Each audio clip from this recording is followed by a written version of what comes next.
يواصل زعيم حركة أنصار الله في اليمن عبد الملك الحوثي هجومه على السعودية، متهما الرياض بانتهاج سياسة تبقي اليمن تحت وطأة الأزمات الاقتصادية والإنسانية والسياسية.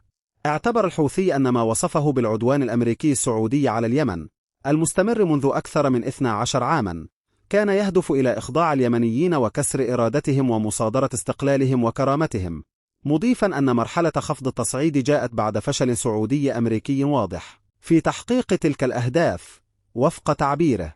وأشاد بما وصفه بصمود الشعب اليمني، معتبرا أن الحشود الشعبية الأخيرة عكس تمسك اليمنيين بحريتهم وحقوقهم، ومؤكدا أن اليمنيين ليسوا وكلاء لأحد، بل يتحركون دفاعا عن قضيتهم ورفضا للحصار والإذلال.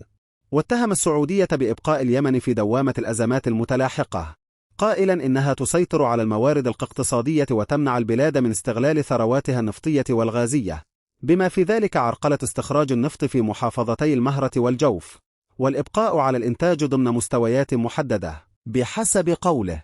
وأضاف أن ذلك حرم اليمنيين من موارد كان يمكن توجيهها إلى دفع الرواتب وتحسين الخدمات الأساسية.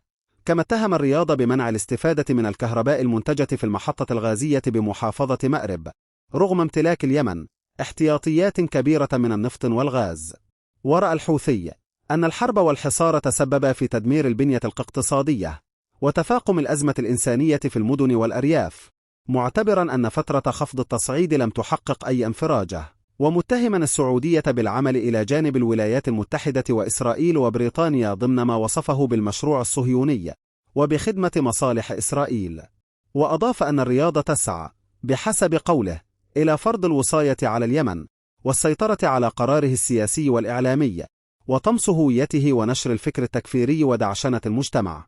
كما اتهم السعودية بالتدخل في شؤون دول المنطقة تحت المظلة الأمريكية، مستشهدا بتصريحات للرئيس الأمريكي دونالد ترامب قال فيها إن الأخير وصف المملكة بأنها بقرة حلوب، معتبرا أن ذلك يعكس نظرة واشنطن إلى حلفائها.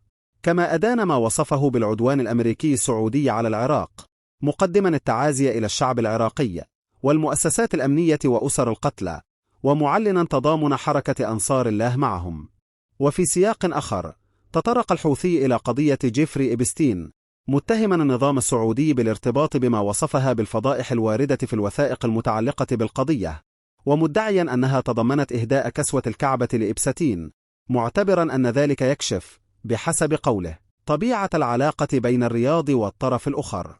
في الملف الفلسطيني اتهم الحوثي إسرائيل بمواصلة تصعيد عملياتها في قطاع غزة والضفة الغربية وبارتكاب جرائم قتل وتجويع وتهجير، محذرا مما وصفه بمؤشرات على الإعداد لتدمير جزء من المسجد الأقصى عبر الحفريات، ومعتبرا أن الولايات المتحدة وإسرائيل تسعيان إلى فرض السيطرة على المنطقة وطمس هويتها الإسلامية.